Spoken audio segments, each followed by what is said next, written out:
What's up? Welcome to Backlog Beatdown, a video game podcast where you can join us as we play through our video game backlogs. I'm your host, Alex, joined by my co-host, Jonah. Hi. And this week we're playing Resident Evil 7. Fear and isolation seep through the walls of an abandoned southern farmhouse. After 3 years, Ethan Winters gets a message from his missing wife, telling him to find her in Dulvey, Louisiana. Once there, he's forced to fight back against the Baker family as he uncovers a deeper mystery surrounding them and his wife. Let's kick it off. Our third Resident Evil game now. Yeah, churning through them. We really are. If you ignore how long it's taken us to get here, we're churning through them. Yeah, we are. We're churning through them. We did a heel turn. We were like, we'll do one Resident Evil game, and now we've blasted through practically half the main. We will be eventually blasting through half of the mainline franchise at this rate. It's incredible. Truly just to lead up to this forever being a Resident Evil podcast, and we go back to the first one, and then you hate it. Yeah, that I hate it, and I'm like, I swear it off. I'm never gonna play Requiem now. Podcast cancel, can't be friends with you. Didn't like Resident Evil 1? This guy. Yeah, be brutal. But no, we're RE7, which is, I mean, arguably, it is like the franchise reboot was RE7, because before that was, was 6. Yeah. And my understanding of that was it was a game.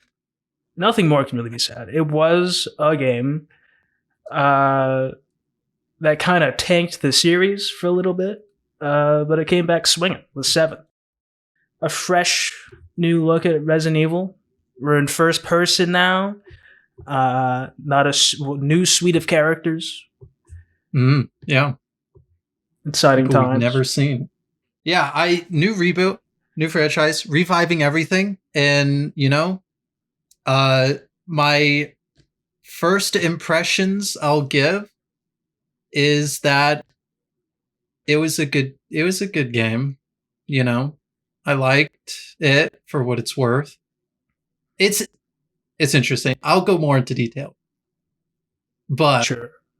Yeah, it was, I like playing it, but I do not think my opinions have quite matched with how people felt about it at the time, or maybe even now, honestly, because I still think people have a pretty high opinion of RE7 overall.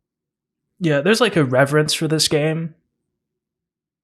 I think partially because it is like the big comeback after 6, but yeah, after playing it, following 3 attempts to play it in the past and just not finishing it ever. This is like the first time I've seen it all the way through. Playing it now, I'm like, I get it. I do. I understand why you could play this game and come out and be like, man, what a 10 out of 10 game. I love it. I don't love it as like a Resident Evil game though. I think it's a great horror game. I think it's a fantastic horror game. But like, when I think about the things that I love about Resident Evil, this really doesn't hit a lot of them. Yeah, it is definitely interesting because it very much, even, for me to say this with my limited RE, it definitely is not.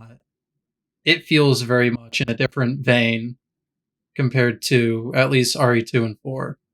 The story is good. It's not as cheesy as like a Resident Evil story tends to be. Wesker's not here being laughed at because Chris wasn't impressed by his big plan, right? That's not happening here. It is truly, Ethan's got to find his wife. You're like, man. But Ethan is so boring as like a protagonist. It's kind of true. Like, I think he maybe has 1 or 2 times where he says something that kind of got like a kick out of me. But other than that, bro's just not having a good day. And he made me weirdly laugh. Very weirdly kind of just taking everything in stride almost. I do think that's the funniest part about this game. It's like something obscene will happen and he's like, no. Oh. It's like, dude, interesting. You're seeing things that people, if you told other people, they'd be like, man, what kind of drugs did you take before you went to bed? Like, what happened to you? Yeah. And he's like, crazy. Really chill about the whole thing. It's like, well, Like, it didn't happen to me, but the YouTube algorithm was hyper aware of the fact I was playing this game. And I got a clip of, I guess at some point early on, Jack Baker can like corner you when you're low on health, and he can take off your leg and take it. What? And walk away. Or like, he doesn't take it. He cuts off your leg. It's like a little bit farther away from you, and he walks off and he like puts down a health thing in front of the only door to leave that room. That's insane. You can crawl to it and you can grab your leg, and then you can grab the health thing and reattach your leg. But he like doesn't really say anything when that whole thing happens. Yeah, that's He's just like, what an inconvenience this is. Yeah, dang, this really sucks. No, I did have that. That's crazy because they do a lot of little things like that with Jack specifically. Because there was a point, because my scared little ass can't handle these games, okay? Especially with, oh my gosh, at least in other games, oh my, the beginning section specifically with Jack Baker in the house is, it's so much, because you're just starting out, he's constantly after you, it's terrifying, it's scary, okay? I was a scared little boy, and I didn't want to be there. And I was just hiding in a corner. I was like, if he doesn't see me, I'll be fine. But no, they took that into account. He'll just fucking show up around the corner. He'll scare you. He'll jump scare you, hit you, and then just run off. It's insane. I did not appreciate it. I was very safe in my corner. Yeah, it did to me. I was like, I was there for like 30 seconds. I was like waiting for him to go to the other side of the house or something. I was like, I'm not coming out. I refuse to. And that, yeah, he just goes, bah! And then he hits you. And it's scary and awful. But yeah, no, that was interesting. Cause yeah, knowing now that like, oh, if he traps you and you're low on health, he'll just yoink your leg. And then give you something to heal yourself. I don't know, because it didn't happen to me. If it's only in that room where it's like the cellar, oh, maybe. Yeah, because whoever it was couldn't open the cellar, and they went to go back, and he was just there. And he's like, "You're in for a bad time," and he took his leg. That's incredible. Yeah, I will say that like one of the best parts about the game is very specifically like where you are. The farmhouse in Louisiana with the Bakers. Because it's just that very specific atmosphere that's very nice, no matter how scary it is for me. It is good. I really enjoy it, and honestly, I feel like coming out the other end, Jack did end up being my favorite. I don't think there's a better character in the game personally. He's too fun. Especially in the beginning. He's also always there. Like he's always not dead. True. You're like, oh, I killed him. He's like back again. He's always not dead somehow. And you think you finally did the job. No, he's back. He's, he accepted the gift. And he's really working it overtime. Yeah, you fight him like 4 times. And every time I'm like, surely he's dead this time. Then he's not. It's fine. He's at least half of the boss fights. Hell, he might be a majority, honestly. He's 1, 2, 3. Yeah, and I'm trying to think what are because there's one, whatever her name is. There's his wife. Marguerite. Marguerite. Yeah, Marguerite. Because there's her. There's child thing, freak. Which is kind of boss. Was there something in the mine, or was that just waves? I feel like that was just waves. I mean, you do a bunch of stuff with Lucas, but none of it's really like a. Yeah, it's not really a proper boss fight. It's just annoying. Yeah, then yeah, I guess he is Loki. Not even Loki. I don't know why I'm saying that. Yeah, that was fun. That particular boss fight, the second one with the bodies hanging, and you do the chainsaw duel, which is sick as fuck, by the way. Um, I do think I reached a point. I don't know how I managed to do this, but I ran out of ammo. Oh.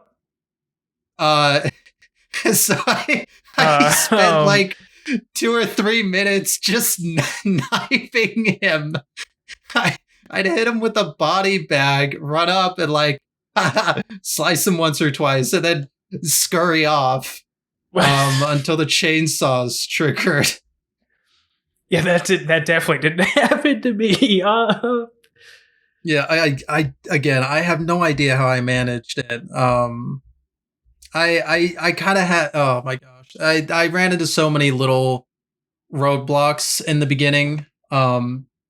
Just because like I had like I paused at some point. I had to go do something, and then like I ended up getting off, and I got on the next day, and I thought I had done a puzzle that I didn't do, and so I spent like 15 or so minutes running around, not realizing I hadn't done the puzzle, and that was where I needed to be to go and do the puzzle. So and it was in the section where Jack is still coming back to life every like 40 fucking seconds. So that's probably why I burned through a lot of ammo on that, unfortunately, before I figured out that I was dumb, which happens, known to happen, unfortunately for me. I think I did benefit from the fact that is. I think in the playthroughs I've done in the past, I did get to that boss fight like I think every time before for whatever reason I was like, actually I'm done now. Yeah, I will say man, it's so hard. It's so interesting because this is just going to be my biggest takeaway from the game is like, for me, it's not on the level of my enjoyment for like RE2 or 4, but like, man, I so understand why this game is good. And like, it is good, but for me, I can't get to that point. Cause like, man, just everything, especially in the beginning, and like not to overhype because I'm sure it's been overhyped to hell, but like the beginning bit is really fun. Okay, it's like that introduction. You're in the house with Jack, and the famous family dinner scene at the table. There's the stuff with Mia, and having to go through all that with her. And it's a lot of like almost getting blindsided. Like with 3 different things in a row. Um, and now I'm thinking about it. It was very interesting, the little thing they had going on with the recordings. I do like Because, as like a flashback story device to learn about both this what is it, the 3 camera guys for the yeah, sewer, I forget what they're called. Is it Sewer Gators? I don't think it was called that. Yeah, it is Sewer Gators. No, you're right. Which is a weird name for what they do. Which is exploring. Exploring abandoned places, more or less. Right? You'd think. Yeah, about that was them and Mia. Sometimes integral puzzles and how to solve them, but that's for later. Yeah. But they're cool. I enjoyed the ones I did find. I even ignoring the like puzzle important one, I know I missed other ones. Yeah, we did. I did see at least one like small random puzzle I missed that I might have looked directly at too, just not realized, which is just sad to be honest. But no, yeah. No, the opening section of the game is the strongest. I guess we can talk about kind of the story in like wider sections now, but got to be arcs. Yeah, the opening section of like entering the Baker house on your search for your wife, and then getting caught by Joe Baker. Mm-hmm. Or no, Jack Baker. Yeah, Jack. And then getting captured, and then you're like, man, I don't want to eat any of this. It's disgusting and gross. You can't make me. No. And then being chased around such a small section, even of that house, I think is what really sells it. Of being like, this is what fifth, a sixth of this whole building, and I'm stuck here being chased around by you until I can open the cellar door. Gosh, it's so rough, and he's so fast. That's something I realized pretty quickly. And like the only other game I can relate this to, right, is like RE2, where you're being chased by Nemesis, or is it the Mr. other X. name? Mr. X, yeah. Where you're being chased by Mr. X, because that's like the only other time so far in an RE game I felt like that. You don't really get that in RE4. It's more action. But like even Mr. X, like you can run away from him. Maybe on the harder difficulties, you might not be able to just straight run away from him, or maybe you just have less chance to screw up and like go the wrong way or something. But like I'm just gonna out myself again. I played this shit on easy mode. Okay. I just wanted to get through it. Mr. Jack Baker was still catching up to me. Okay. The bro was scary fast, and Ether Winters, in his typical doesn't give a fucking shit about anything is happening with his fucking light ass jog, was not fast enough for me. Because there are points you do just kind of have to like kill him every now and again if you're actually gonna get away. I only managed to like lose him like once or twice without using the safe room. Oh, if you even happen to be over there, because if you're not making it over there, because he will catch up to you, he will grab you, and he will hit you really, really hard, and it hurts. And that definitely adds to just how scary and frantic it is. Dear Lord. Which I think they probably set up on purpose, so you do end up killing him. And then you'd be like, oh, okay, I guess I did it.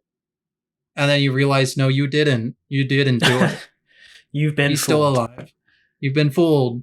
Now be scared again. Yeah. It is very fun. Yeah. And probably one of the more, well, do I want to say that? Maybe the more interesting section with the puzzles and finding stuff.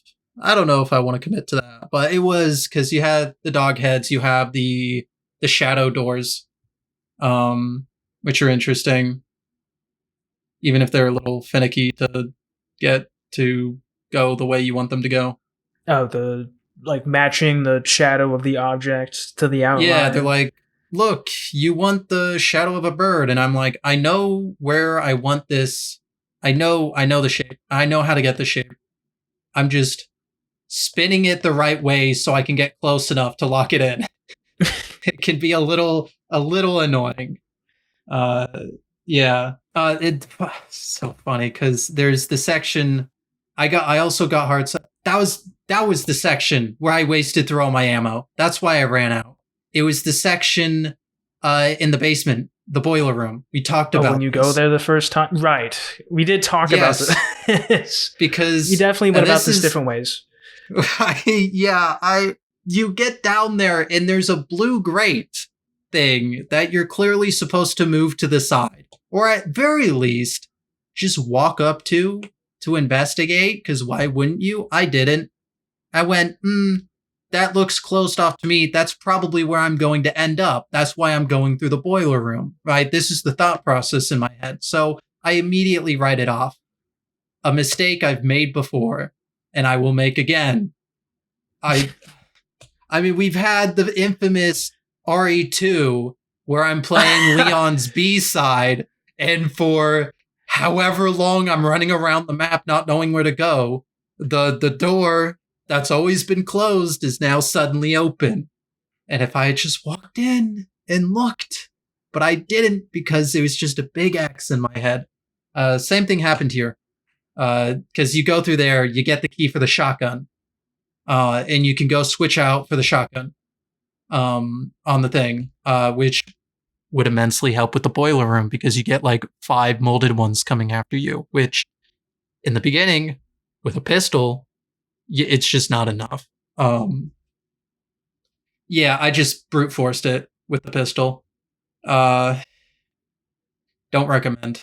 So did you not Don't do that. have the shotgun for I the did. Baker fight, or did you go back? With the chainsaws, Yeah, or for the chainsaw one. no, I wouldn't have run out of ammo if I had the shotgun. So no, I didn't get it until afterwards. That would explain a lot. Oh Yeah, my god. the Yeah. picture of like what you did is now forming in my head, and I'm like, damn, that would suck. And I'm gonna be so for real. I think the only reason I managed to do it was because I was on easy. Yeah, because I I don't definitely think I would have been able to do that. I opened the door, got the key, and went, gonna go back up to that room, got the shotgun, then went Yeah. back down.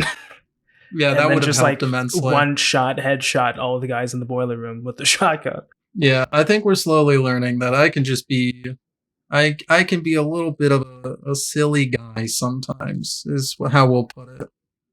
Yeah, it's fun. Yeah, after that, you get through that section in the house. You finally unlock the front door, right? You get outside, and it's like, whoa, the bayou. Well, we're not quite in the bayou proper. We're Whoa, the surrounded front by it. yard. Yeah, the front yard with a trailer. Yeah, you walk in the trailer. You get a phone call. The phone calls, yes. Throughout the entire game, you're getting phone calls from a mysterious Zoe, who seems to know a lot about what's going on. That it's kind of interesting. I think that was a fun little bit to have with the phones calling you, especially like the first time it rings and you're like, "What's going on?" I Right thought after that you line just was got dead. beat up by Mia, Yeah, and you're like, you just got bro, who's brutalized calling by your me? wife. I don't have time for this. It's a nice break from being like, oh, running for my life to being like, hello, Zoe, or whoever it is on the phone. And she's like, here's what you have to do next, instead of just being like, I found a note. And she's like, hey, if you want to get the cure, go here. And you're like, do I have to? And she's like, yes. Yeah, and then what is it? Yeah, the next section is Marguerite I Marguerite truly, Baker.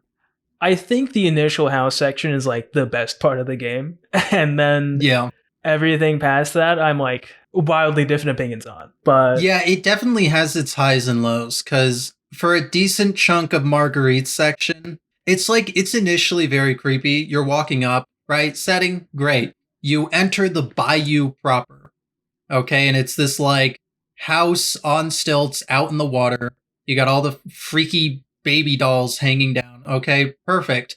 I'm scared shitless. I don't want to walk into this building. Um, Jack was scary.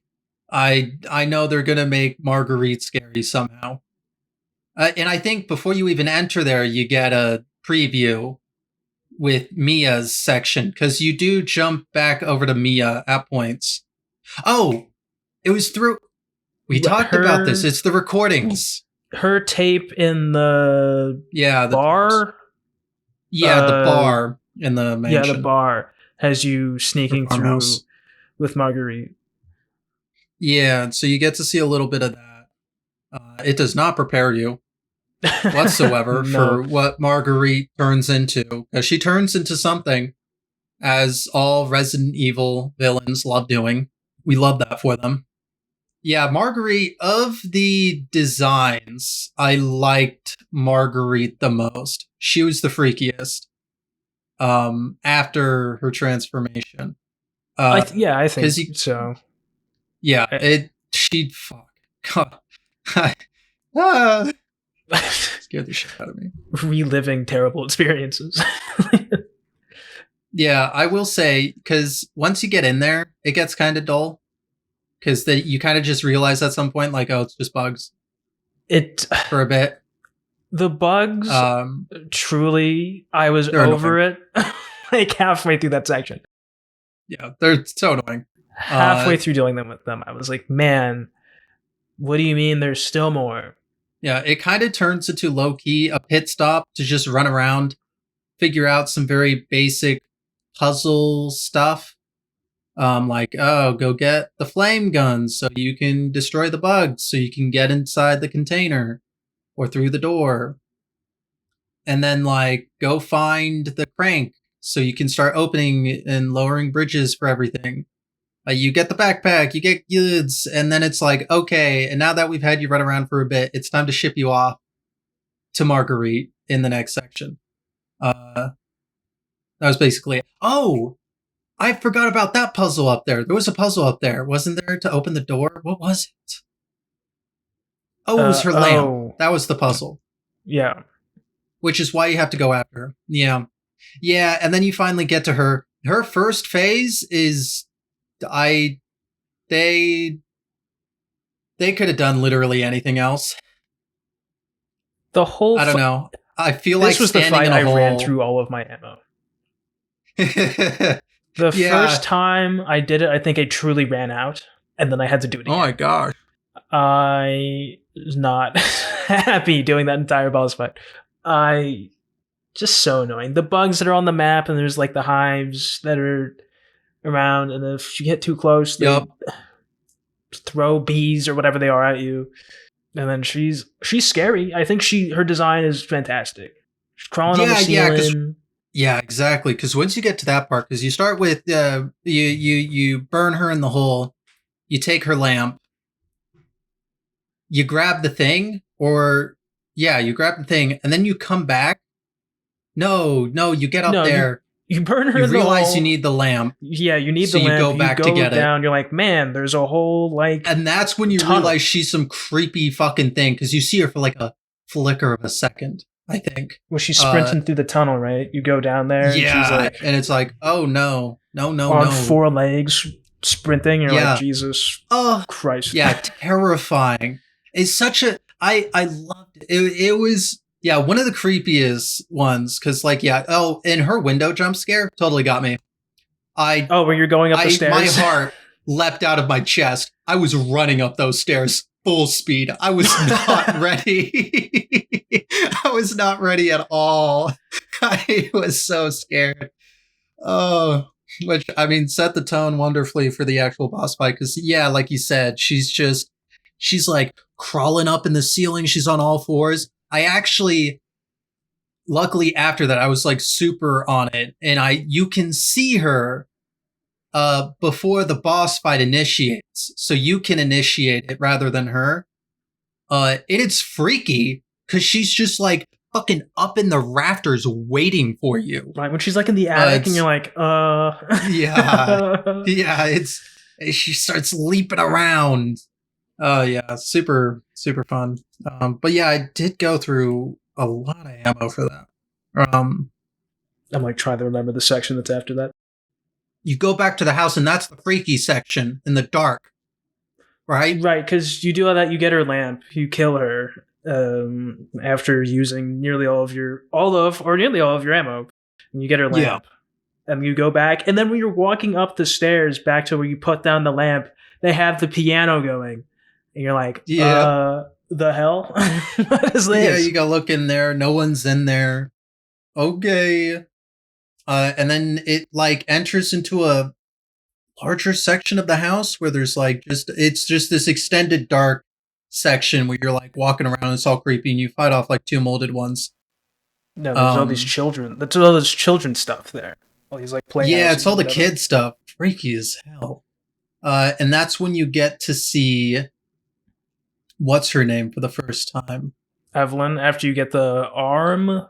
Thank you, Evelyn. Yeah, it's the arm. I will never forget that because you fucking yanked that shit out. Ugh. And then you turn around and there's a little girl. And you're like, who the hell? You go through a crawl hole, so when you turn back around, all you see are her fucking legs and feet before she just runs off.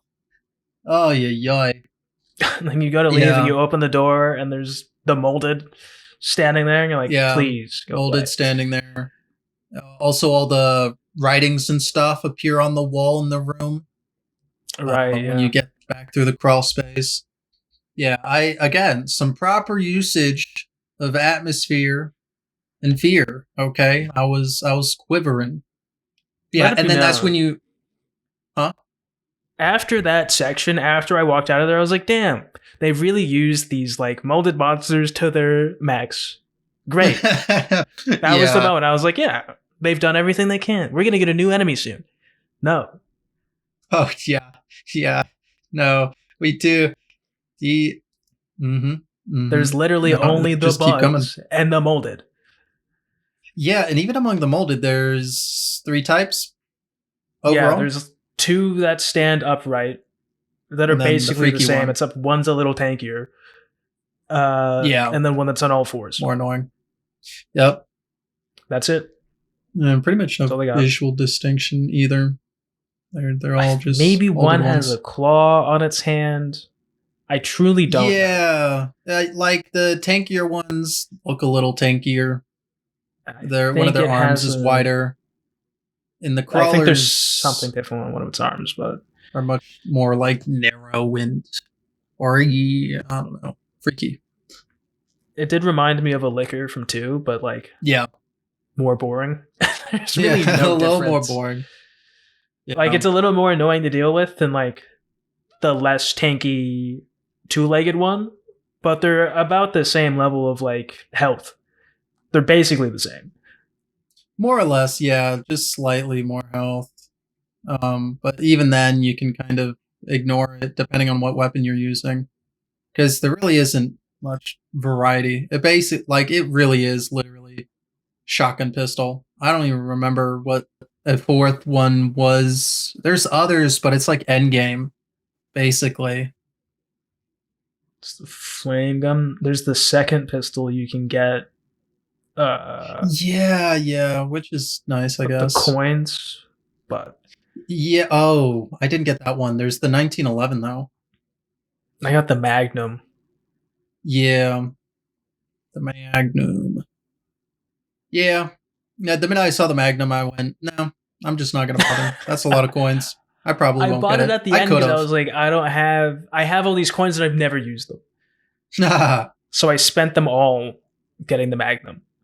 Yeah. I mean, was it good?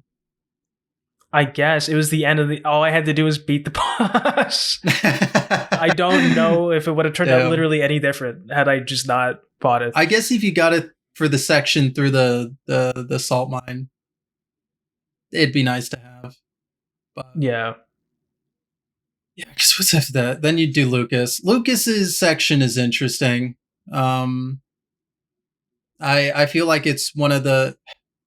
I don't want to say. I mean, I am just gonna say like it is kind of one of the weak points. It's not like it isn't interesting, and that like I wasn't having a ball, but like it's just kind of like whatever.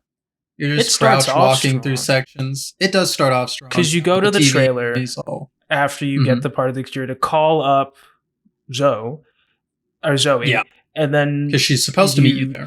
Get a call, and it's Lucas, and he's put like the head of the cop in the fridge with a little note. Yeah, it's like, hey, go to back to the morgue. You go all the way back to the morgue, and you have to stick your hand into like through the neck of the cop to take out the key. But then all you do is run around to go get 2 key cards to open up a doorway that's in the front yard. Yeah. Okay. Yeah. No, you're right. Getting the key cards is the highlight of that section because you go into the basement again. You stick your arm down the man's deceased throat after his head was cut off. Fun times. And then you go to the barn where you do the fight and stuff. Lucas is also a fun character. Bro's just a psychopath. He's just so excited. A lot of creepy guy charisma. I don't know. Being infected by whatever this is. He's like, look at how cool it is. And he pulls off his fingernail and you're like, what are you doing? He's like, it's a miracle. And you're like, calm down, bro. And then like you have to walk past a bunch of tripwires and do a puzzle. And it happened, I guess. Really? You do like the puzzle. You do the first bit of the puzzle. Where he's like, find the code to get in the room, which is how I think that's the whole barn section. And then you finally get the code and you enter into the clown room, the like Saw trap inspired room. You're like, okay, great. How do I solve this puzzle? If you're me, And when you were looking for the key cards, you picked up 2 wooden weapons. You're like, okay, what is this? And you try to drop it, and it goes, no, you can't drop that. It's important. I never found out what they're used for, but it's important. And then you saw the tape, and you went, I can't fit the tape in my inventory. It's full. And I need all this other stuff. And like 6 slots are kept up by these wooden tools. I have to go all the way back down, either to the first save area or to the one in the trailer, and then go, I'm not going back up there now that I've walked all the way back to the trailer, because I was like, well, the trailer's the direction I need to go. Man, yeah, and your experience was rough, unfortunately. You don't watch the tape that has the solution to this puzzle. You have to do the whole clown puzzle and die, and then do it again. Yeah, because that's exactly for real this time. I did the tape. The difference here, the one time I did better in a puzzle is because I did it before. I was so annoyed. And then I couldn't, there was part of it I couldn't figure out. I was like, how do I get into this room? I just looked it up, and that's when I learned you had to watch the tape, and I was like, you're kidding. Yeah, no way. It's kind of... I have to watch this tape. Yeah, it's wild. I was like, well, I'm not going all the way back to watch the tape because I've just done all of this Lucas storyline. So no, despite loving Saw, at least the first movie, I did not like that puzzle. I hated it, actually. Did not appreciate. No. Was annoyed the second I looked it up and was like, you're so serious right now. This is what I have to do? Yeah, from there, the game, it's interesting because it's not like the game wraps up quickly, but it takes a very quick 180 into the next section. Or I guess I should say like a heel turn into the next section, because you get through Lucas and you find... Okay, where did he take Mia or Zoe? Oh, she's with Mia. Okay, we found them both now, and we've collected the stuff. By the way, background of all of this special thingamajig elixir that'll cure the gift that's going on, molded, all this bad stuff, and that's why I've been running around collecting stuff. And now we have it. We can make stuff, and there's two vials. 2 vials. There's 2 vials, because at this point, and I guess we can get into lore discussion later, because I'm not exactly sure where Ethan stands in all of this. Besides the point, but we can make 2 vials. There's enough for both Zoe and Mia. Yay! And then Daddy Jack comes back. He wasn't dead, guys. When we sawed him to death, he wasn't dead, actually. Obviously. He comes back and he becomes a big boy monster. Again, as all Resident Evil antagonists love to do. They can't get enough of it. And you know what? We will never take that away from them. But yeah, so you fight that, and then this gets to one of the interesting points in the game where you're given a choice. Yeah. Well, you use up one of the vials, right? Yep. At the end of the boss fight, so I was like, you have to use a vial to kill him, and you stab him with it. And then she's like, no, there's only 1 vial left. Anyway, let's walk to the pier. Yeah, let's walk to the pier. We'll worry about this in 30 seconds. You walk up to the pier. There's a moment when you're walking up and they're both staring at you. You're like, Yeah, you're like, okay, this is... I don't like this. Yeah, it's very interesting because, then you're given the choice. You give it to Mia, your wife, who's been missing for 3 years. And sure, she attempted to kill you and you killed her, and then she came back and something's clearly wrong with her. But now you have the thing to make her okay again. And she is literally the only reason you're here. Yeah, you showed up just to save her. That is your goal. Yeah, you could have left at multiple points. You stayed. You could have not showed up. You could have been like, man, this seems like a job for people who are not just some guy. Literally anyone, yeah. Just some guy. Or you give it to Zoe. Somebody you don't really know. Sure, she helped you run around, find these things to get the stuff. And you were fully intending on, curing her with the second vial that was just used. moments ago, unfortunately. It's an interesting choice to be given, for sure. I almost did Zoe just for shits and giggles, just to see what would happen. And then I went, am I really that invested? No, I just looked it up. The difference is negligible. Well, it's not negligible. It basically decides whether or not Mia dies, essentially. Though not for the reasons you would think, funnily enough. Yeah, interesting. How many people, because we looked into it, we were interested in who was making these choices, who picked Zoe over Mia. I don't remember. It was a decently large chunk of people who picked Zoe, right? I can pull it up right now. Yeah, So let's get the stats on the fucking weirdos, okay, who chose that. No, it's fine. They can pick whoever, I guess. Maybe they were also doing it for the shits and giggles. Maybe they were just like, it's interesting. No, because I remember reading, there were some Reddit threads talking about it, and some people were like, it was so interesting, because some people seem to have a lot less of a, like, attachment to whether or not Ethan should choose Mia, which I found, it was curious. Because some people were like, I don't know, Mia was kind of a bitch or something. I don't fucking know. It was like, it wasn't that exactly, but it was weird because I'm like, huh? I don't know. Well, okay, I have the numbers and then I'll say. So, yeah, the amount of people that picked Mia, according to Capcom's RENet, 4.5 million. Okay. The amount that picked Zoe, 1.2 million. So like a fifth. Yeah. I hope it's like 4 to 1. A little over 4 to 1. 4.5 to 1. Interesting. Yeah, see, it's so curious. I don't know. How much of it is like, I'm just for funsies. In the shoes of Ethan. Yeah. Who would he pick? He's here for his wife. Truly. That's why he's here. True. So I'm going to give the serum to her. Yup. But if you're not going to be like, what is Ethan going to pick? Then Zoe's been helping you the whole time. And Mia has, in totality, beat you up and attempted to kill you. And cut off your arm. True. Or your hand. I mean, look. I guess I can see it. That is true. But if there's anything we've learned, it's that Ethan is clearly down bad and loyal. Okay? And we appreciate that. That's all he is. He doesn't care about literally anything else.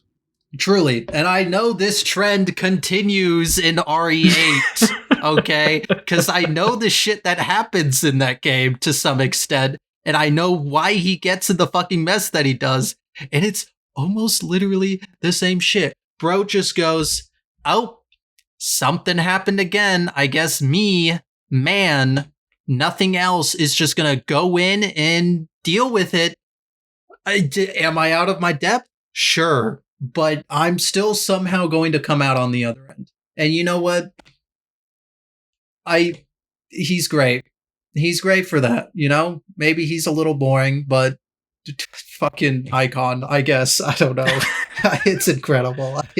It's our truly nonchalant icon. Yeah, nonchalant icon. Meh. Hand cut off.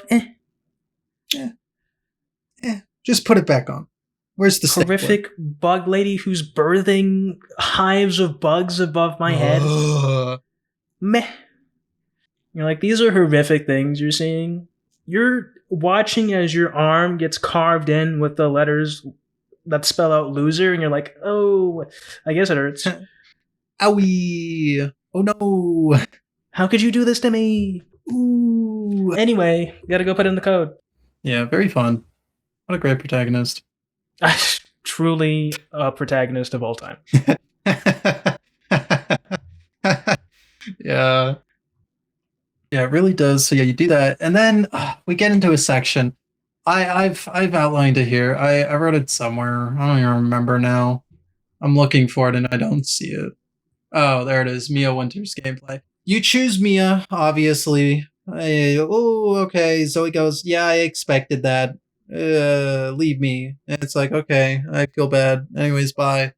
and you guys go zipping away on a boat. Yay, we're out. Spoiler, you see a massive boat in the bayou. The boat your wife went missing on. There it is. The source, things go wrong. You guys get separated in the water. No, Ethan Winters gets scuttled away by mold shit. Okay, Evelyn, at this point, obviously. We know Evelyn's pulling some kind of strings. We just don't know really much yet. And now it's time to play Mia Winters. I don't know, like, it was cool playing her. She gets cool gun. Because that part of it is you're playing two different time periods in the Mia section. You're playing why everything when she was on the boat went wrong and kind of explaining some of the how everything's come to happen. And then you're going through the ship and present, dilapidated and everything, trying to find protagonist of all time, Ethan Winters, because he's been yoinked away. And it was fun until it's not. I got to a point where I was like, this is just dragging on. It's a little long. I've been here for so long. And like there's like the puzzle with the elevator you're trying to get working. And it requires you like, and maybe I just did it wrong and figured out some stuff a little too late. But like, I swear to God, like you're having to run down 3-4 flights of stairs. Now I can finally go grab and now I gotta go back up the stair, and then I gotta make my way here, and now I can finally, after doing all this finagling, right? And during all of this, I don't even remember, is the section on the boat in the past just a straight shot section? Because I don't think you're going back and forth between them.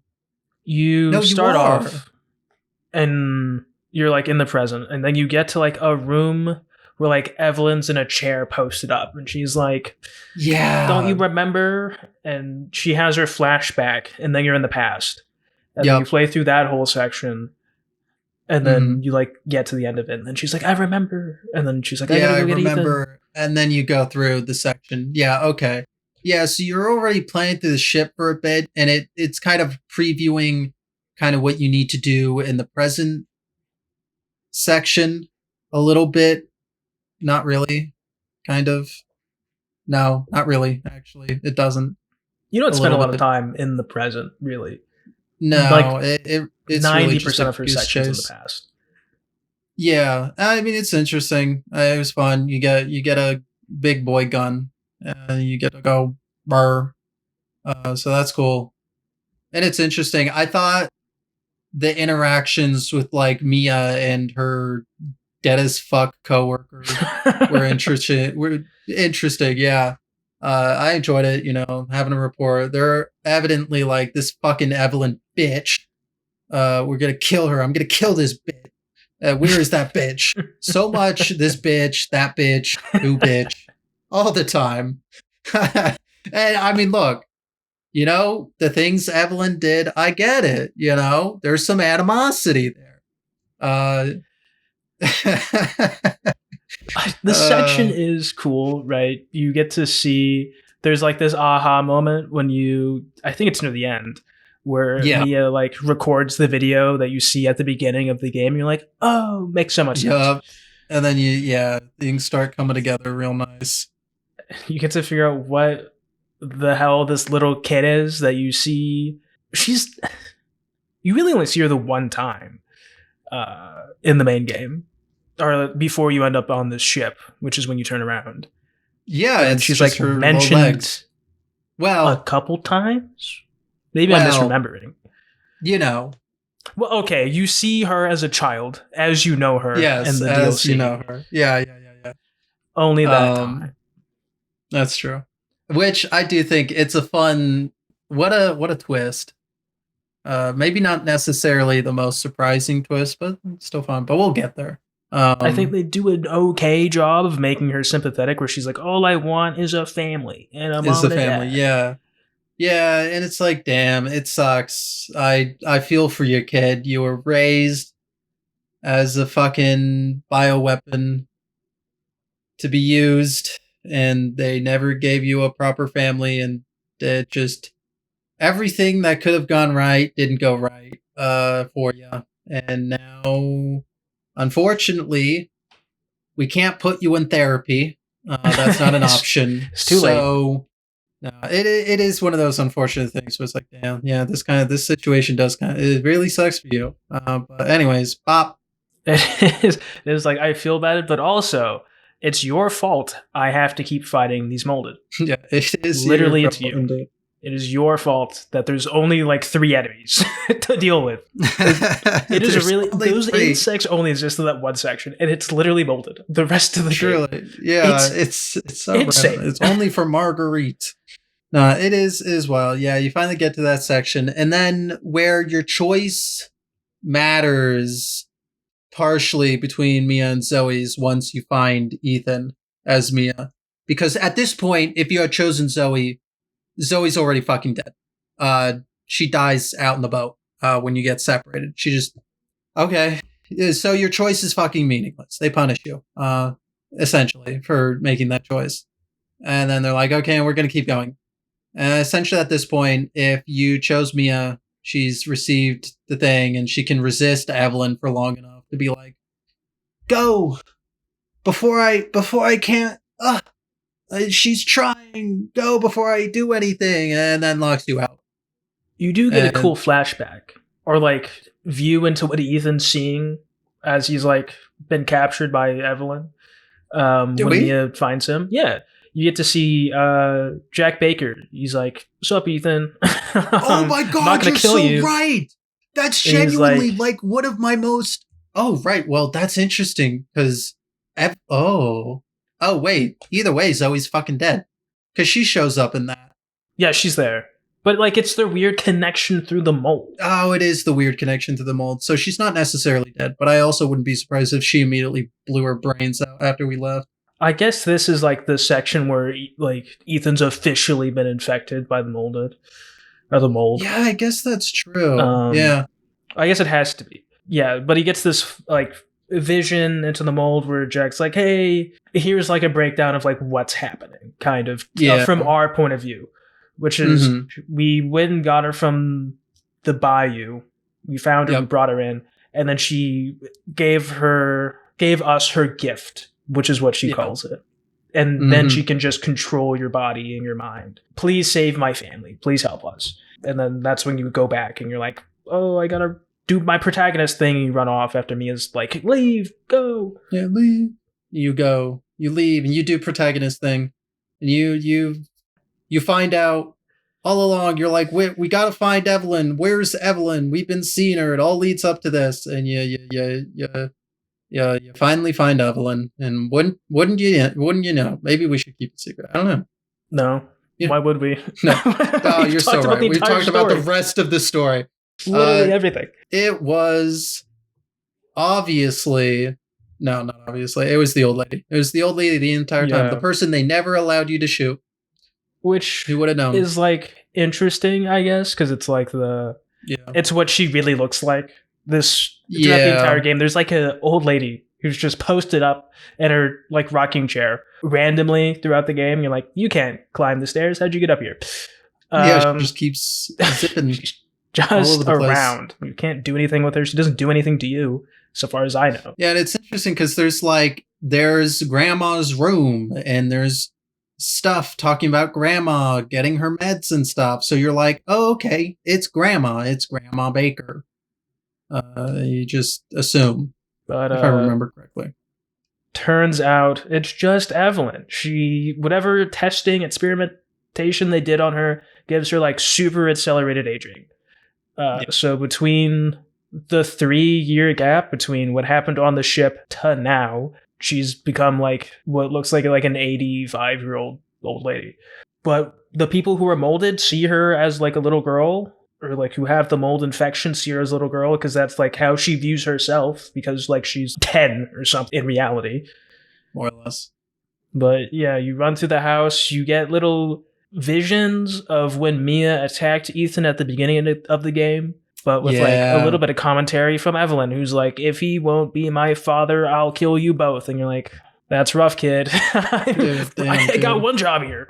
Just to take me back. And then you run up the stairs and you block her mind force from knocking you over. I don't even know what it is. You inject her with the serum. And then you do like a 2 split in half boss fight where like she's like a face in the wall and you shoot her. And then a giant worm thing in the sky and you shoot her. Yeah. And you shoot it's her mostly theatric, really. It is like, mostly theatric because then you get the gun from our man. Yeah. They're like, shoot her! Yeah, shoot her! You go, bam, bam, dies. You're like, oh my god, we did it. And then a helicopter comes by and drops down a guy in a mask. And you're like, who the hell are you guys? And he takes off his mask and he's like, what does he say? I'm Redfield. You're like, this man? What? This guy? He's Chris Redfield? Yeah. That's what we're doing. That's what we're going with, huh? Yeah. What a fun. It's crazy. Like in isolation, it's like fine. If only Resident Evil 1 and 7 contained Chris Redfield, yeah, sure. I can see. That's funny. Because for me, I guess I've seen the whole lineups now. But theoretically, if I hadn't, I would have been totally chill with it. Yeah, no, if this is your first time, you'd be like, I guess this is him. Yeah. That's it. That's our dude. It is like a different guy in 5 and 6. And then you see the guy in 7, you're like, who is this guy? That's not Chris. It's so funny. This isn't him. What did you do? What did you do to him? Where are his steroids? Yeah, where do you take him? Give him his steroids. He can't punch boulders like this. What did you do to him? It's ridiculous. Unbelievable. Fix him. And then I guess in 8, they're like, he's been taking gear like crazy. He's back. Mm-hmm. Tripled his dosage. Back. He's on Triple. Face more square than ever. Punching boulders at 1,000% efficiency. Ba-bam. Truly. Yeah. But that's like the entire game. Yeah. Now we did the variety. It's interesting because the variety is very limited. And then we talked about it. There's near the end you get access to like the machine gun, the Uzi or whatever. But it really is just like pistol, shotgun, and then upgraded pistols, which I don't know. Maybe it doesn't need to be more than that. The flame gun, the flamethrower, okay, useless after the bugs. Use it against the bugs. Use it against Marguerite if you want.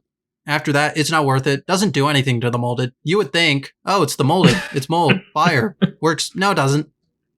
It doesn't at all. It's awful. It's horrible. It just doesn't.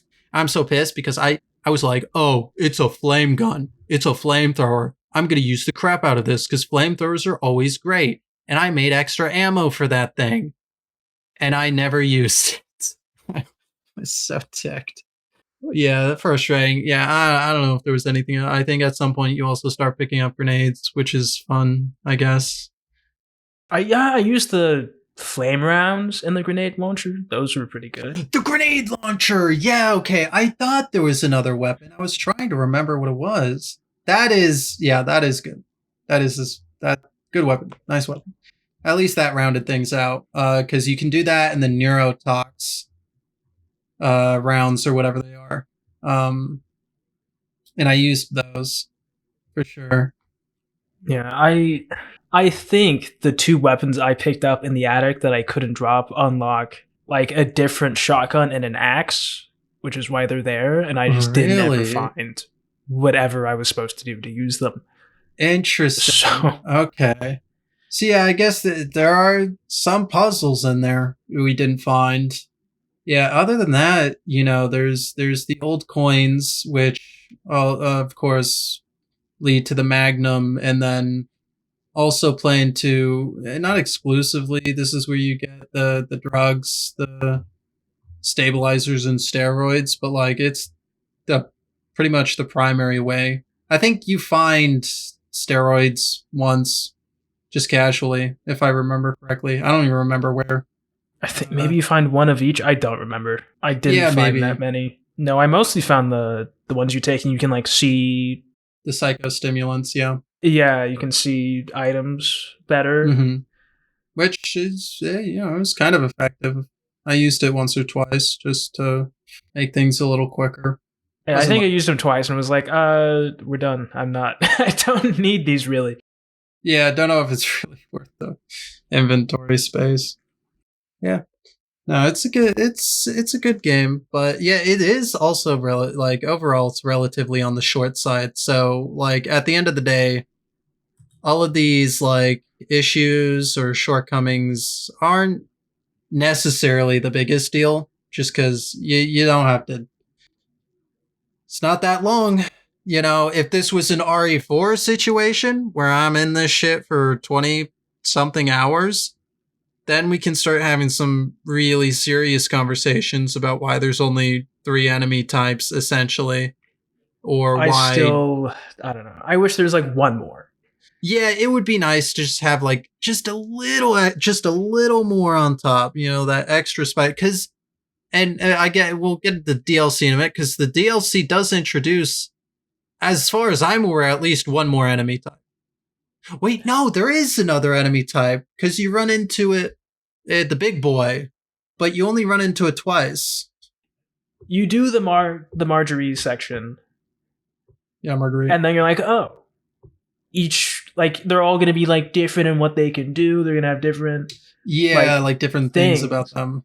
But no. And they are different, like fundamentally, but there's not like new enemy types or anything like added on to make them like to go the extra mile to differentiate them.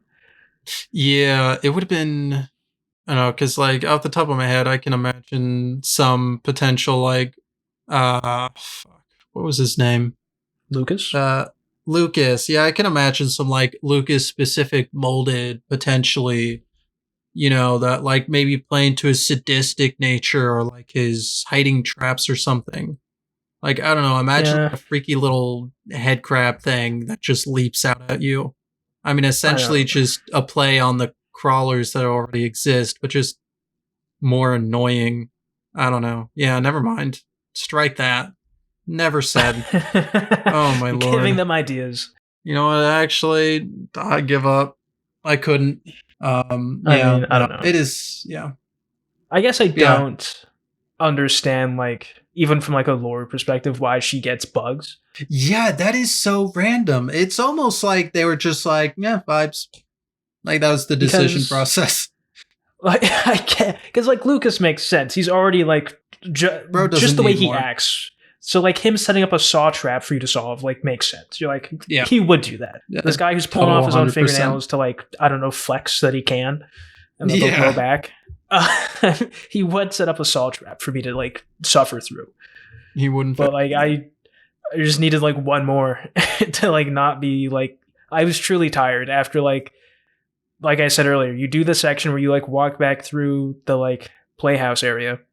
Mm-hmm. And I was like, just more. Awesome. New enemy now. Please? And they were like, no. More molded for you.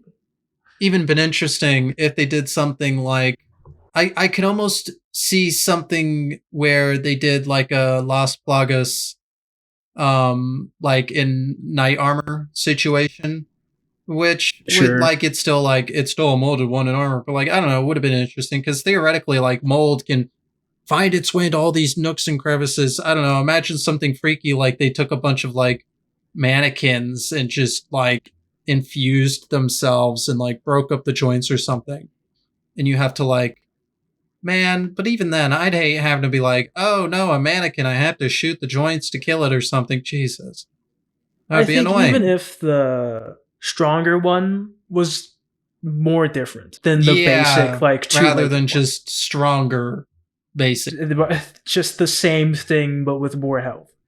Yeah I think that would have been enough. Mm-hmm. Over like, we have 3 in theory, we really have 2. It is, and then bugs too. But yeah, there are 3. Well, we played 3 of the DLCs. There's a bunch more. Canon, non-canon. I think we played all the canon, or at least I played all the canon ones. Yeah. Emphasis. You played all of them. I got halfway through Not a Hero. We could start with Not a Hero, where you play as Chris. hunting down Lucas after the end of the Woo! game. It's fine. Like it's really focused on gunplay, and there's like new things. There are new enemies. There's like a one you need special ammo on to at least shoot them the first time. Then you can use regular ammo on them. There's like a giant one you have to fight. Yeah. Also needs the special ammo to shoot once, and then you can mow it down. It is mostly gunplay focused, and like the gunplay in this game is not great, which is like the biggest it's problem. very simple and rudimentary, and like shoot them with the special is like interesting until you do it twice, and then you realize they're giving you like literally 2 bullets, and then starving you. It truly is. Shoot them. Remember to shoot them the one time, and then switch to whatever other weapon you want to use. Yeah, switch it, or like have to. Okay, switching out my mag on my pistol now. Bah, bah, bah. Okay, switching it back out because another one showed up. It's mostly that and like puzzle solving, because he's going there to find Lucas to like bring him in. I think it's like they want him alive, but like do what you got to do. But Lucas has like captured 3, 4 of Chris's men. So he's like trying to like save his guys while trying to find Lucas. So like solving these like mini puzzles to get your guys. There's one where you have to like maneuver past all these turret lasers or the explosive traps with the like red line you can't cross. The guy is in the center of the room, but if you go and get him first, one of the turrets will turn and blow you both up, and you'll have to do it again. So you have to go past him, turn off the lasers, and then take him out of there. And then he like dies anyway. But as it goes, that's like the whole thing. And then you like corner Lucas, and he transforms, which is cool. You get to see what that looks like for him. Oh yeah, what is it? Because I didn't get there. You know what? I'm gonna look it up. I'm not gonna give like honestly, a half memory description. I don't even know. I could do this too. I should. My like foggy memory. Tyrant-esque. Yeah, he's definitely Tyrant-esque looking. He is just like big monster guy. Oh yeah, nice. Kind of interesting. Kind of looks like he's got like armor, giant like messed up hands. It's a fine boss fight. It's just like it's decent. This game's combat's it's just good enough to be like, yeah, this is a high octane boss fight. This is in fact the first person Resident Evil, so it doesn't have that like third person combat buffer of like how many third person like shooters am I playing? Truly. Not many. Yeah. Especially not ones like this slow. So when you're like, yeah, you get the really lay into enemies as Chris in this DLC, and I'm like, man, this is not this is not it. This is not fun. There's a clunkiness to it that does not translate well to doing this. It is unfortunate because it's the game. It is the game that had to walk, so that the games after could in fact run with the combat. Though I guess I am curious to see how the combat transitions and evolves from 7 to 8. Yeah, like it's not bad. It's just when you take what is clearly built for like survival horror and you're kind of giving a bit more action to it, it doesn't feel great. No, it just it's not a perfect fit. It's fine. You kill Lucas finally, and you grab whatever data he had, and you leave. Because he was working with some people at Umbrella, I think. Probably. I don't know. I don't understand really what's happening. I guess I could have looked it up. I didn't. Because Chris, Umbrella's like changing their image. Because Chris is working with Umbrella. Or Umbrella Blue or whatever. I don't know. Umbrella, but we're like not awful now. Yeah, he's working with them to do this whole thing that they're doing. But Lucas is sending information to a different group, sending information on the mold to a different group. I don't know. I didn't look it up. I was like, sure, I guess. Get me out of here. It's fine. It's truly, like, it's okay. I would never play it again. Truly, yeah. But it is like a find out what happened to Lucas after the credits rolled in the main game.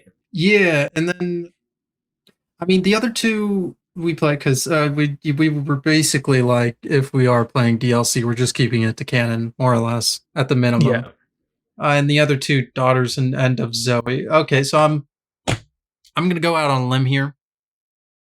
End of Zoe perhaps goes over what happens to Zoe. Maybe. You know what? You're correct. Shocker. Whoa. First, it's first guess, guys. That's crazy. He's insane. How did he do it? Yeah, you play as Joe Baker, Zoe's uncle, because he finds her at the end of the game, and she's like crystallizing. I don't know. She doesn't look like the others do. When you like inject them, but something's happening to her, and she looks messed up. I guess he's been living out in like the depths of the bayou, and he finds her, and he's like, "I'm gonna get you help. I'm gonna help you out." But he beats up 2 Umbrella agents to like get answers about the basic gist about what's happening and how to find where they have a cure. But his gameplay is just like punching people to death. It's fantastic. Fuck. You know, if I do go back, I might just go and play that just to experience the punching. Truly, it's the most fun I had this entire game. Sounds great. I love the idea that fucking Joe was like, "Yep, I'm just gonna live out in the bayou, and I'm showing up after everything's happened." Like, I don't know. He's like a military guy. He's got like dog tags or something, but yeah, because they clearly were both. Because that's the same with Jack too. He was a Marine, I think, is the whole part of it. Because I know he was military. It's interesting. Military brothers. Hoorah. Yeah.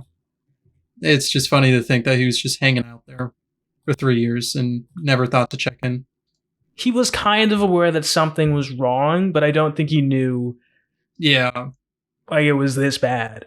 But yeah, you run around 1-2 combo punching people. There's like small combos you can do to like do like an extra like boost. Ooh.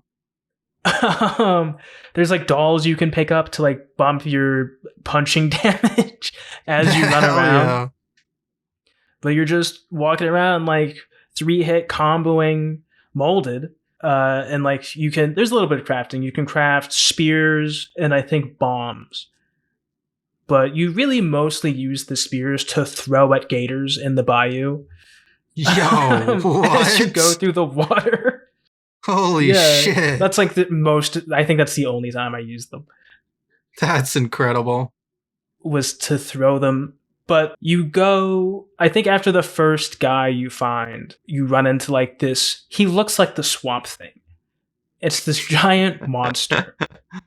And you're like, man, that was crazy. You run back to Zoe, you have the serum, whatever, but before you can give her to her, oh my god, the Swamp Thing has taken her. You're like, what? No. It's a lot of, Zoe's no longer here and I can't, or I can't give her the serum. I have to run through and punch molded again, which is fine because it's fun. The whole thing is goofy. You have 2 separate boss fights with the Swamp Thing. The first one is just like a WWE fight. Like, it's crazy. Yo, gotcha. It really is just a DLC. We're just fucking throwing hands the entire time, and it's gonna be fun. It's fantastic. It's like this little mini arena. You're throwing punches. I think you can like suplex him. Like it's yo. Oh my god. Okay, I for sure am going to play this now. Like it's wild, and then eventually it's like the final bit. You're like, oh my god, the Swamp Thing is in fact Jack Baker. What? Why? He's still alive? How he's still not dead after we gave him the serum, I don't know. He's just built different. Truly. That's crazy. Unaware of how he's not dead. But by the time you're doing the essentially right before you do the final boss fight, you get access to like a power glove, basically. So you can hold down the button and like charge up your punch to do like a super punch. Yeah. And then you do another fight just wailing on each other. It's great. I don't know what to tell you. It is truly, it's so goofy. It is so goofy and just so fun to be like, man, you know what? Maybe the Bolted weren't that bad. When I can like triple punch them to death. I think Chris shows up at the very end. He's like, I've been looking for you, because he's like, I'm trying to help out Zoe, and you're like beating up all of my men because you think they're liars, which is so fair. Truly. You know what? I agree. If I saw random guys in full military gear storming around and my niece was like half monster, I would also blame them. Honestly, yeah. The DLC is Joe Baker punches everything in sight, and on fantastic occasions, like suplexes. The Swamp Thing, also known as Jack Baker.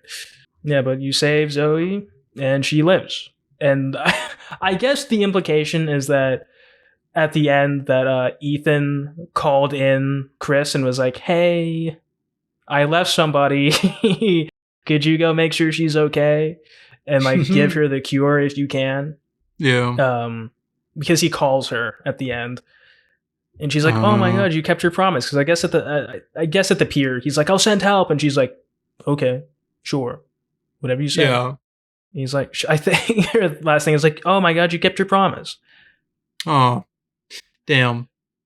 It's a fun DLC. If you play any of them all the way through, it's probably that one. At least to get to the first boss fight. But yeah, we played one. I guess I played one more. I played Daughters, which I think is the only other canon one. I might be wrong, but from everything I looked up, that's the only other canon DLC, which is just like a little prequel to the beginning of the game, right? Where you play as Zoe after there's like a big storm that happens, and Jack Baker went and found Mia out in the storm, and he brought her in. And then he went back out and he found Evelyn. And it's like the story of how Evelyn kind of took over the family from Zoe's perspective. It's like starts off and they're like, oh, we found Evelyn. I forgot her name for a second. We found her. Like, go get her clothes, and you walk around. And it's kind of cool to see like their family dynamic before everything happens. Lucas is still kind of shithead. He's him, right? Yeah. Where they're like, oh, we're gonna put up Evelyn in like her old room, and he's like, do you have to? They're like, what? Yes. You don't. It's like I don't even think that's his like active room. I don't think he's in that room anymore. Yeah. He's like upset about it. Like there are two endings to the DLC. One is the canon one, and then one's the one I got the first time I played it. Oh. One that I got, which I imagine most people get, is you just go through the DLC beat by beat. You get her clothes from the laundry room. You go up, you give her clothes. She's doing weird Evelyn things. The lights turn off. Yeah. You leave the room, and your mother is like freaking out. Because you go into the bathroom, and she's like freaking out. And then Jack shows up and he's like, "Oh, go get rope from the bathroom or from the garage. Go get rope from the garage." And you run down to the garage, you get the rope, and he's drowning Marjorie in the tub. Uh-oh. And then he turns on you and he's like, he says something, you're like, "I got the rope. I have the rope, but you have to run away from it." Yeah. And you get away and you have to escape through a window in the bar area. You go through there. Oh, yeah. And you see him as you get back into the house again from the outside like balcony area. You see him dragging away Lucas. Oh shit! Into a room, and then you're like, "Well, I gotta go." So you go downstairs, but Marjorie's down there, storming around with like a lantern in the dark. Wow, it happens quick. Okay, holy shit! No, it is fast, and that's you like cut past her, and she like stops you in like a moment of clarity. She's like, "Get out of here, leave." Here's like a key to leave to get like use the car. I think it's a key to the car. You take the key, go to the garage, you hop in the car, and then I think it's Jack pulls you out, and it's like game over, and it's this is one of the things that could have happened had you when you don't like look around. And I'm like, what? What did I miss? That's crazy. I spent a lot of time just kind of looking around the place because I was like, damn, it's crazy how different this is. Yeah. Turns out to get the like canon ending, how it actually happens to lead up to the start of the game, you have to like peer over Lucas's shoulder to get the code to his computer. Go up to his room like before you get the clothes or before you give her the clothes. Yeah. Type in the code to the computer, find out that he has like a toolbox, and you have to do all this stuff. What? You go to the toolbox, you like get one of the dog heads to leave through the front door instead of going through the garage when you finally leave. Right. And then you can go to the trailer and you can find Mia's. I don't remember if her body's in the trailer or if it's like a note, but there's a note where she's like, forget about me. Don't. Right. And if you see like a girl in the storm, do not get her. Leave her there. Leave her be. And then I think somebody enters. I think maybe it's the girl, and it cuts out, and then it's like, here's how it started. It's pretty cool.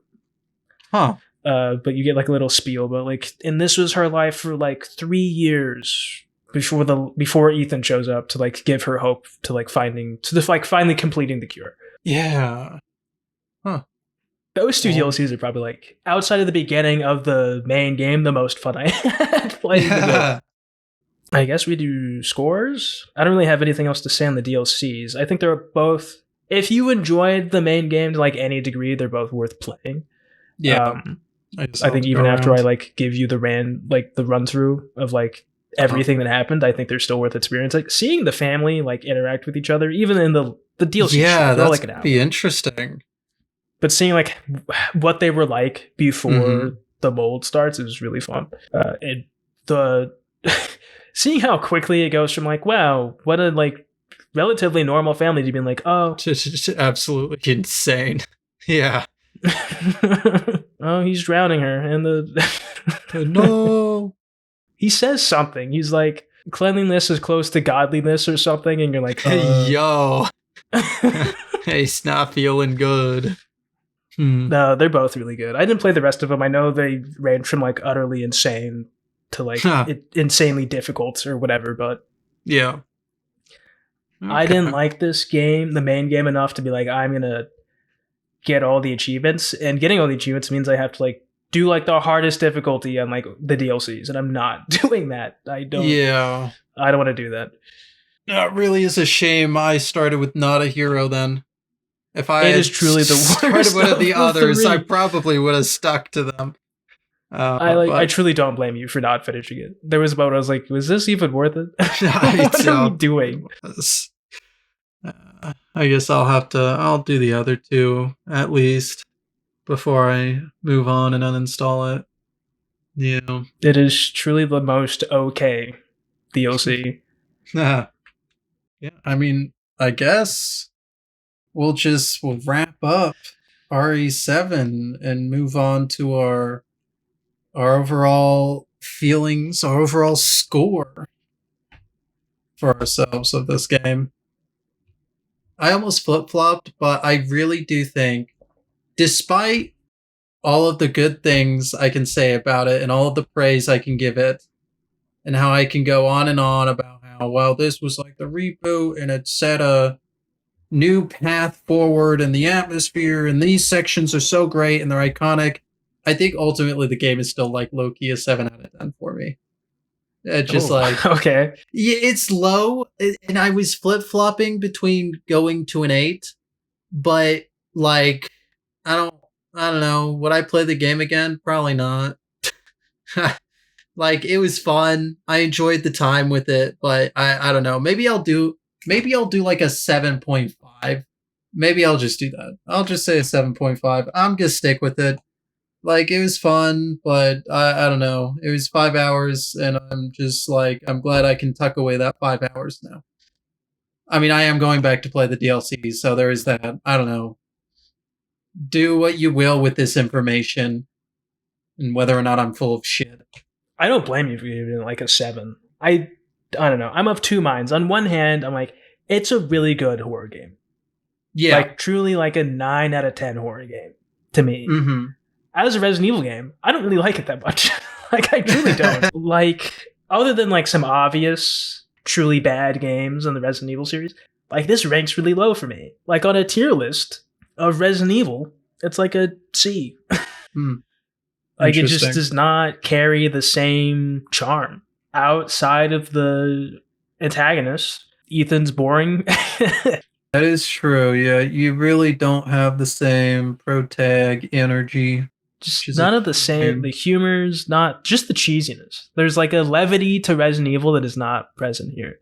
It is a tried and true horror game with really only at the end any notable Resident Evil crossover. And that's truly only because Chris showed up. And even then I was like, who is this man who I'm looking at? Who is this guy? So I'd give it like an 8. Not much higher than yours. Yeah, no, it's honestly fair.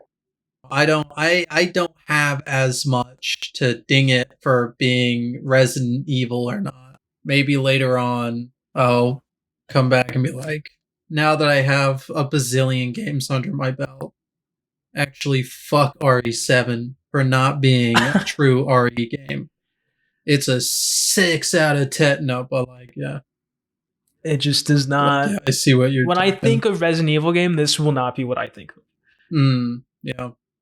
That's so funny because for the longest time when I thought of Resident Evil, it was Resident Evil 7.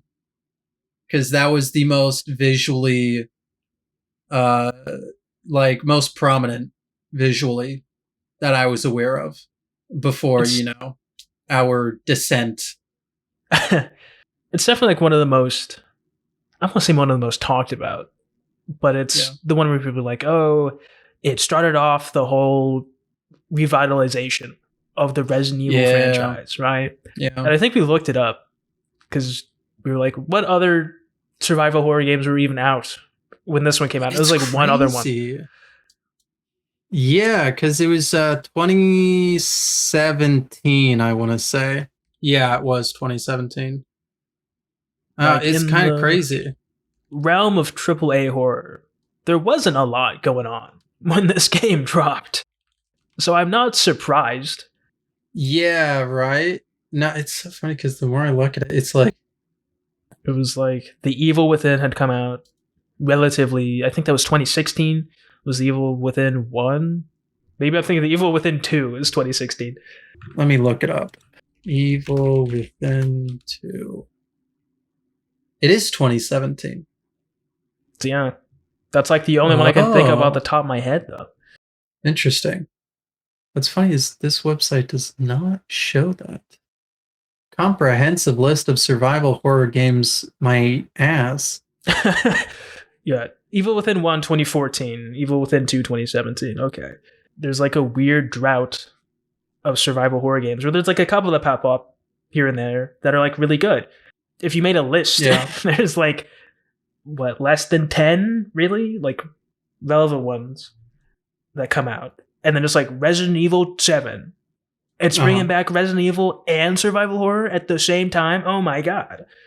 Yo, yeah, it is kind of crazy. Yeah, but I'm playing it now. Yeah, I'm playing it now, which unfortunately, after playing the 2 remakes that came out after RE7, I'm drowning it's rough. In survival horror. Yeah.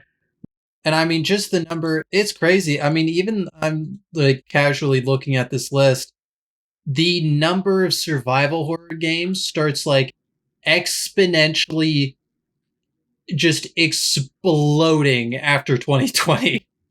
Like, it's kind of fucking crazy. You get like, in this website I'm looking at, that's a comprehensive list, is probably not even getting like a third of them every year, but like you have 15 in 2022, 11 in 2023, 19 in 2024. You have last year alone 36 games that are survival horror. Like, I still haven't played the Dead Space remake. Yeah, there's and it's not even like we have so many of these AAA games, and there's a handful of AA games indie that ones have I come own out. There's so are many indie ones. infesting my Steam library. It's a problem, actually. Like, 7 Yeah. is good. I just think it is really hard to love it now. I think. Yeah, it is unfortunate. It is a product of its time, and I think it's in its still really time, it good. was really good. It is still I really just- good. It will continue to hold up to some degree, I think, no matter what. But yeah, I think it is still, so far as I still haven't played 8 or 9, it is still the scariest one I've played of all the Resident Evil games. yeah, it's easily hands down the scariest. In terms of scary, it gets like it gets like a 9 out of 10 for me. They're like, man, I don't even know if I can say a small number of games that are scarier than it for me. The only other one I can think of off the top of my head is Alien Isolation. That truly fucking ugh. I never finished Alien Isolation. Neither did I. I think the game is longer than I anticipated it being. I think is what happened with Alien RE7 or Isolation. Alien Isolation? Alien Isolation. Oh yeah, it is. It surprisingly it goes on for quite a bit. Like, I think RE7 gets to the point where it almost overstays its welcome, but it ends, and you're like, okay, awesome. It was like 6 hours. Yeah, it's relatively quick. Yeah, Alien, you hit like 5 hours. You're like, how much more of this game is left? Yeah, it's so funny because literally my exact playtime 5 hours, not a second over. I hit the perfect number, and I'm fine with that. I don't think I needed another hour. Oh my god, I looked it up because I was curious. It's 18 and a half hours, Alien Isolation. Wow. It's a little long. I love Alien, but I didn't finish that game. Yeah, it's great. It's terrifying. Oh my gosh. I was like maybe just barely over a third of the way through. Jeez. I don't know. Part of me is like, Alien's one of my favorite movies. I should finish Alien Isolation, but also I'm like, I don't want to do that for 18 hours. I really don't. Yeah, also that shit is scary. 18 hours of being scared? No. Nightmare. I don't know. But then again, after this, I've done some more horror games. So yeah, some what do we call it? What's the term I'm looking for? Some housekeeping before we dip out of here. So we lied. There's no way around it. We said we were shooting for like a schedule of any sorts. Here we are. Clearly, we didn't hold to that. It was just a test, really. We failed. Yeah, we failed. And that's fine. So yeah, this episode a little later than usual, but we've had some stuff on the back burner for a while. I don't think months ago, when we had just started Tomb Raider and we were deciding what other games we were going to be playing and following up with, that we were going to start Resident Evil and begin a Resident Evil rampage, and just start releasing them like there's no tomorrow. So we are going to have a couple releases. Not necessarily back to back, but probably closer than what we usually do because we finished that. The games are already finished. They're done. We've been done with them. So the release schedule for that is gonna be we're finally going back to Tomb Raider. It's happening. We've held off long enough. Okay, it's time to go back to Lara Croft. It's been so long we forgot how to say her name. Lara. Okay, there we go. Lara Croft. Okay. You need a Sam impression. Need the Sam impression to get it again. Yeah, so we're finally going back to that. We are going to be completing the trilogy. And with podcast episodes, because we've already beat the fucking trilogy months ago. we keep pushing it off. It's a problem. And we'll be following those up with the Outer Worlds. Because the Outer Worlds 2 is coming out months ago. There's a pattern here. So yeah, those will be the next 3 episodes releasing. We're going to be getting those out. We'll see how long that takes. And then after all of that, we'll keep having the reminders and all the next episodes, but this is just to lay everything out. After all of that, just in the background, you heard it here first, REA is happening. Shocker. I know everyone's blindsided by this. Betraying everyone in their expectations. But yeah, so we are restoring, I don't want to say schedule, we're restoring part of our pipeline here, where we're getting the stuff we've been sitting on. Yeah, we're catching up.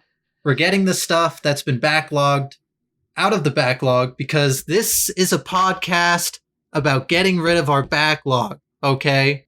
And for us to actively have a backlog of episodes is a problem. No one said we were good at this. We can't be doing that. We never said we were good at this. Yeah, look, in an attempt to get through our backlog, we are creating more backlogs. We did not see this coming. Our hubris. Yeah, and our hubris.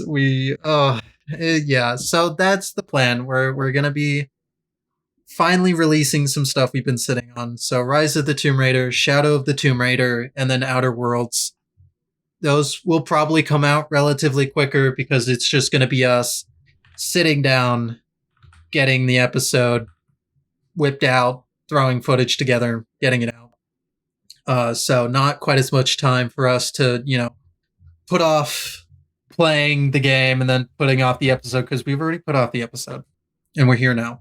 That's it. That's housekeeping. That's restoring what needs to be restored. That's the end of the episode. Thanks so much for listening, and we'll see you next time.